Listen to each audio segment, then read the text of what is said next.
medical aesthetic, you'll be thinking like, cocok here lah, cocok there lah, and all that, right? Yes, that is his profession. However, when he heard about Lifewave, and when he heard about what we have in the eye cream with the blue diamond, he was interested to find out. And when he discovered that we have so many unique benefits, okay, and good things to share with you, he said, okay, why not I come and share with everyone how to take care of your skin better and why is Alavida eye cream so special. So are you all excited to hear it from him? Yes. Very good looking, I see, so I check, but the wife is here, so I must tahan a bit. The wife very pretty, oh my god! She also look like an artist, like Korean, no wonder. Okay, so now, without further ado, ladies and gentlemen, please put your hands together for Dr.Jay.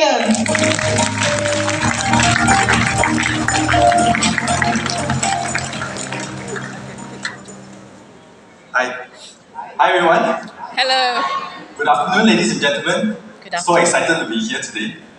First, I would like to congratulate the team on making this event such a great success. Give them a hand. Alright, today I'm here to talk about this topic, understanding your skin. Before we start, I'm Dr.Jay. I'm a medical aesthetic doctor and also a person in charge in O2 Clinic Mid-Valley. We focus in aesthetic, dermatology, weight loss and hair loss, and anti-aging treatments. Alright, enough about me. Let's get straight into it. Do you all notice that recently, in the past few years, we have been talking a lot more about aging. We are more obsessed about looking and feeling younger. As compared to the people of the past, is it wrong for us to feel so? More often than not, we take our skin health for granted. And this is the case with my late grandmother. She lived a relatively healthy life. She took care of her bone health, her heart health very well. But in her later years, she developed very dry and itchy skin like this. So what happens? She started scratching a lot. And this scratch leads to pain and sleepless nights. And in her later years, she drifted into depression and anxiety. It's sad because she took care of her health very well. It's just that she neglected her skin. If she took care of her skin better, she would have lived much better. So, that's why, yes, we have been talking a lot more about aging in our skin lately because of the increased life expectancy. Of course, market trends, as Mr. Hao has presented just now. Social media also constantly bombarding us with the latest beauty trends from Korea, from China. All of them look so beautiful, right? And also, one very interesting thing about video conferencing. Ever since the pandemic, we have been doing a lot of video Zoom meetings. And if you notice in Zoom meetings, in the corner of the screen, there's always a video of yourself. Please correct me if I'm wrong, most of us are looking at ourselves, right? So, imagine this happening in the physical life, where you are having a roundtable discussion and each and every one of you has a mirror in front of you. So of course, people start to notice their negative aspects, their skin and their face. And that is why in the past few years, the aesthetic treatments and skincare treatments skyrocketed through the roof. WHO showed that our global life expectancy in 1990s was about 65. Now it's already at 71. In the next 20 years, it will be 77. And by the end of the century, it will be 83 years old. So imagine, our life, our physical health has been improving. But has our skin health catch up to this? Everyone knows who this is, right? Jennifer Aniston. 20 years since she has left the Friends TV series, and she still looks as amazing as ever. Of course, she has a team of experts taking care of her. We can too. So, let's learn what we can do for our face and our skin today. The skin and the face. I need to go through a little bit of medical terms, just bear with me. Alright, let's learn about the anatomy and the function of the skin first. So the skin has 5 layers. The first layer, the epidermis and the dermis, collectively we just know it as the skin. Simple. Skin, the first layer. The deepest, the bone. In between them, the muscle. Enveloping the muscle is 2 layers of fat pad. So 5 layers. Let's compare it to the picture of the face. The first layer, the skin, of course, is the outermost layer. It protects the deeper structures. It provides us with sensation and regulates our temperature. The second layer, the fat pad, allows the skin and the muscle to glide smoothly. Third layer, the muscle, gives us expression to our face, allows us to open and close our eyes and our mouth. The fourth layer, another layer of fat pad. Besides allowing the muscles and the skin to glide smoothly, it also provides volume to the face. If you notice the people around you, those younger generation, they're very chubby cheeks. And this is because they have a lot of fat pads there. Oh dear. And this gives them the youthful look. Last but not least, the bone, the structure, and the framework of the face. So, why do we need to learn about all these 5 layers? It's because aging can happen in all 5 of them. Let's look into it. On the skin, you can have skin pigmentations. Skin pigmentations are darker patches of skin surrounding normal skin. The picture on the left is melasma. Very common, Asian woman, 50 to 60 years old, we get this. Picture on the right is seborrheic keratosis. Very common as well. In the later years, 60 to 70 years old, men and women get it at the same time. Next, on our skin, collagen loss can happen. So what is collagen? Collagen makes up of 80% of our skin. It gives strength to the skin. So when you give strength, you have tighter and firmer skin. So without collagen, what happens? Your strength lost. So your skin becomes thinner and thinner. And this is what my grandmother had. Very thin skin. What's worse? With this thin skin, you start to scratch. And it causes wound and infection. And that can be difficult to treat. The muscle layers, what can happen? Overactivity can cause a lot of kinds of wrinkles. Common ones are the frown lines on your forehead. Sorry, the forehead lines on your forehead. The frown lines in between, also known as the number 11s. The crow's feet on the edge of your eyes, so on and so forth. On the deeper layers, aging can cause fat loss and bone loss. So what happens then? Your structure and your volume is lost. Your face becomes deflated. There's nothing to support it, and things start to sag. Droopy eyes, droopy lips, your skin starts to sag. So when we are young, we tend to have very full cheekbones, full cheeks, and this is how we present ourselves, a triangle of youth. But as we age, this triangle inverts itself into a pyramid. Everything starts to sag down. What we call as the period of aging, where you have saggy skin, droopy eyes and lips, jowl fat, so on and so forth. So, what causes all this skin aging? Of course, the most important factor is UV damage from the sun. Besides that, inflammation, oxidative stress, smoking and pollutants, lack of sleep, dietary intake high in sugar, genetics. Okay, let's take a breather. Aging is out of your control, but how you handle it is in your hands. So let's see what we can do today to help with our skin.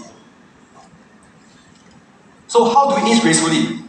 Of course, the simplest step would be to make lifestyle changes. Try to avoid the sun, eat well, sleep well, use an umbrella when you go out, don't go under the sun during noon time.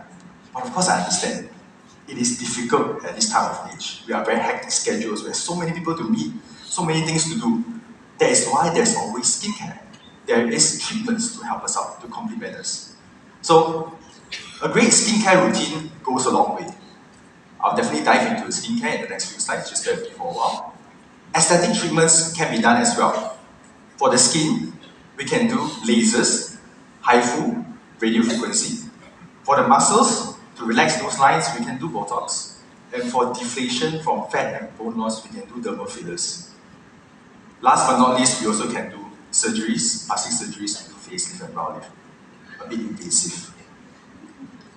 Okay, how do I choose the right skincare? There are...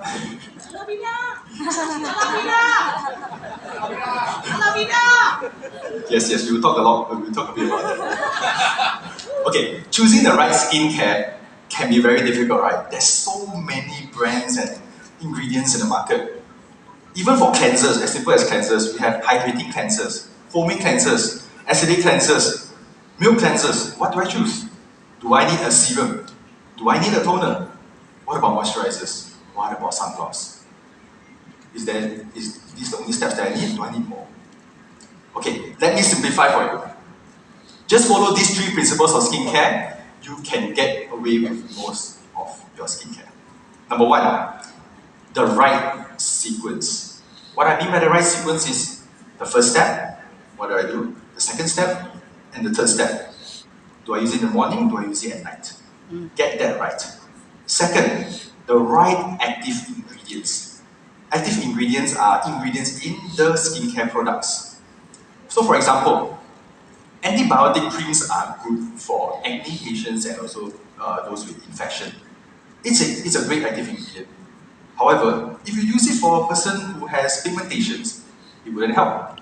So it would be a good active ingredient, but for the wrong patient. So it is not the right active ingredient. So get that right.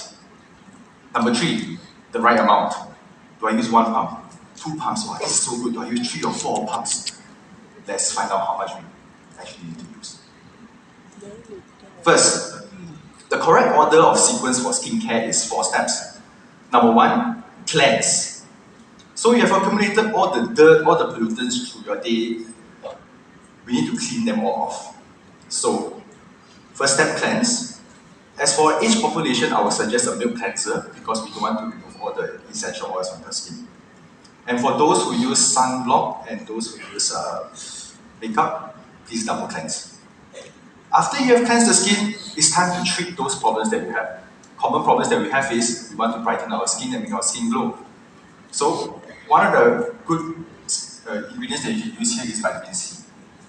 Usually it comes in serums. Use serums because it is absorbed very easily. So now that you have treated, I need to seal it in. So moisturize. Put a moisturizer and the third layer. Moisturize it well, seal those serums in and protect the skin. Last but not least, sunscreen. The most important product in your skincare. I need to emphasize this more. Sunblock is the one that is the most proven and the one that can help you slow down your aging the most. So sunblock very important. So of course, I believe those men out there is telling me 4 steps, this is a lot. I cannot. Really easy. I agree with you. I'm a man as well. So let me simplify it. I know 4 steps is a lot. We simplify to 3 steps. No need to treat. Just clean, moisturize, and sunblock. At least do these 3 steps first. And as you go on in your journey, you can start to add on treatment into your regime. Start slow and go. Next, the right active ingredient. There's a lot of active ingredients in the market right now, but let's learn about 3 of them today. The ABCs of skincare. What I mean by this is vitamin A, vitamin B, and vitamin C. Vitamin A, also known as retinol and tretinoin.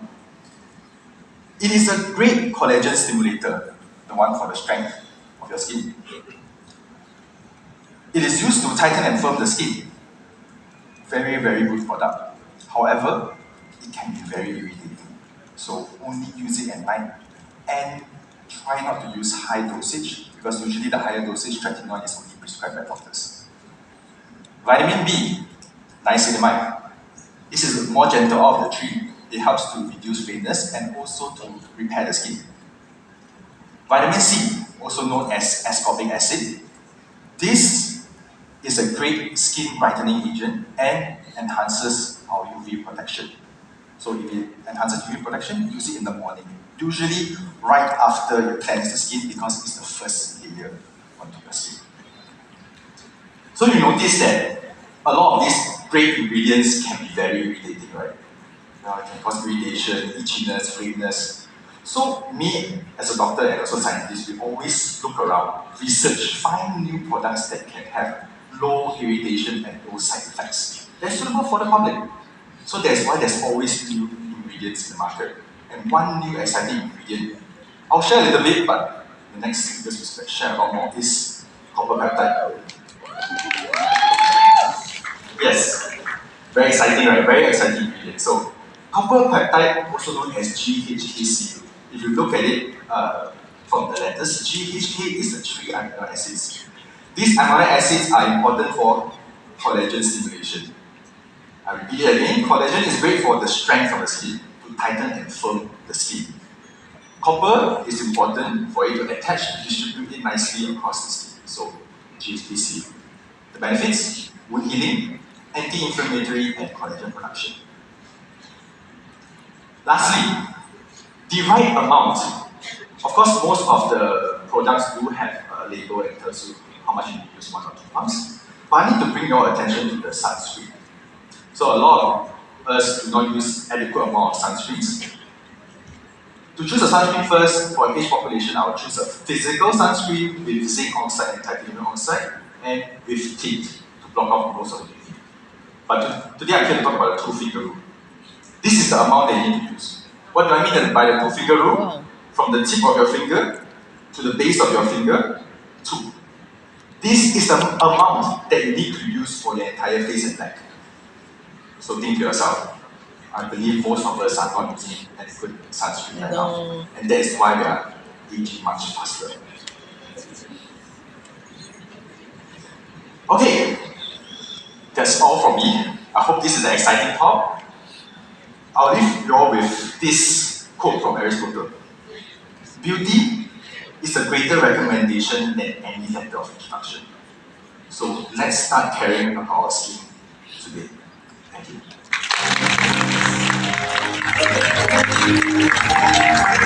you.